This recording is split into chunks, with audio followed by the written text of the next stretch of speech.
Let's be real. You're probably tired of hearing the same old dating advice, right? Focus on your looks, make more money, learn these pickup lines. Well, forget all of that. We're about to dive into the 3 psychological pillars that actually drive attraction. This is going to change the way you see dating, for good. So, what do women really want? It's the million-dollar question, and the internet is just a mess of conflicting answers. Be the nice guy. No, be the bad boy. It's confusing. But what if I told you the answer has nothing to do with playing a role? It's about understanding the core psychology of human connection. And that's exactly what we're going to break down. Okay, look at this number, 78%. I want you to burn this into your brain because it's an absolute game changer. And no, it has nothing to do with your height, your job, or how cool your car is. This is the one thing women consistently say matters most on a first date. Any guesses?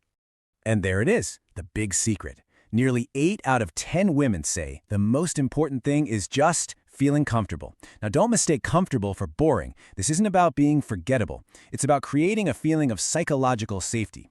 See, when a woman feels safe and relaxed around you, she can finally let her guard down and be herself. That's where genuine attraction sparks.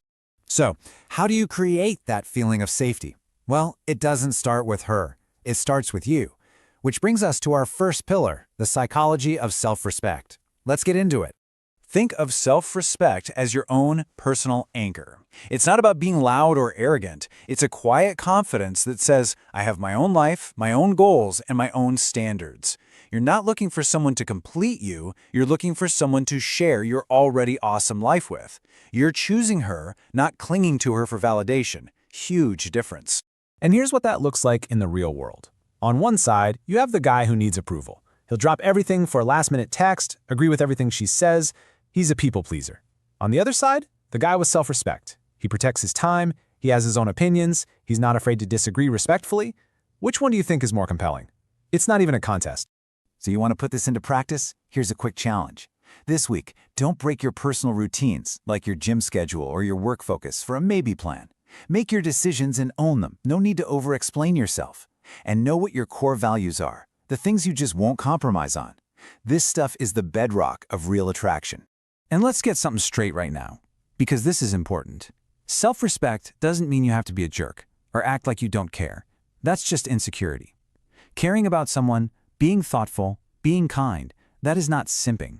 In fact, when kindness comes from a place of genuine strength and self-worth, it's one of the most attractive qualities a man can have, period.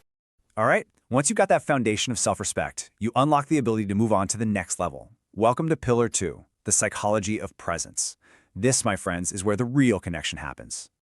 You ever been on a date that feels more like a job interview? Question after question? That's what we call performance mode, and honestly, it kills the vibe. True presence is the opposite. It's about being right there in that moment with that person. You're not running through a checklist in your head. You're just focused on the connection happening between you.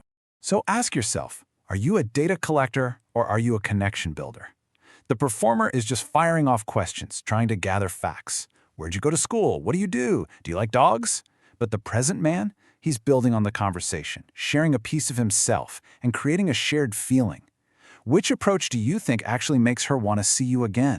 And you know what? Cultivating presence is simpler than you think. It really comes down to 3 things. 1, listen to understand, don't just wait for your turn to talk. 2, notice the little things. Her body language, the way her eyes light up when she talks about something she loves. And 3, engage with real curiosity, not a rapid-fire interrogation. Master these, and you'll become incredibly charismatic. Okay, we've built our foundation with self-respect. We've learned how to connect with presence. Now it's time for the final piece of the puzzle, the one that brings it all home. Pillar 3, the psychology of safety. This is the master key. This is it. This is what that 78% is all about, psychological safety.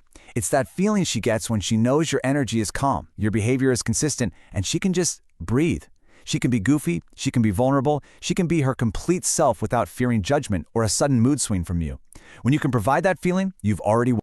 So think of yourself like a lighthouse. Are you a steady, predictable beacon of light in the fog, or are you a chaotic lightning storm? Things like emotional outbursts, jealousy, and unpredictable reactions, they all create anxiety. But emotional stability and clear communication, that's what creates safety. And you get to choose which one you want to be. Seriously, if you're going to screenshot any part of this, make it this one. This is your cheat sheet for building emotional safety. Number 1, emotional control. Don't overreact. Number 2, calm communication. Talk things through. Don't explode. And number 3, consistency. Be the same person today that you were yesterday. Get these 3 down, and you will be unstoppable. So there you have it. Self-respect, presence, and safety. The 3 pillars. But they aren't just separate ideas. Oh no, they work together. They build on each other to form a powerful, undeniable blueprint for attraction. And here is the formula that puts it all together. It's beautiful in its simplicity. Your self-respect allows you to be truly present. Your presence is what creates a feeling of safety. And that feeling of safety, that is the fertile ground where deep, authentic attraction grows. It's a natural progression. So I'm going to leave you with this question. Forget about the perfect opening line for a minute. Ask yourself this instead. Are you building a life, a personality, a character that someone can feel safe in? Are you a calm harbor or a chaotic storm? Because the answer to that question will define your success not just in dating, but in all of your relationships. Ready to put all this into action? To find someone who genuinely appreciates the calm, confident, and present man you're becoming, go ahead and click the link in the description to find your perfect match. It's time to start building those real connections.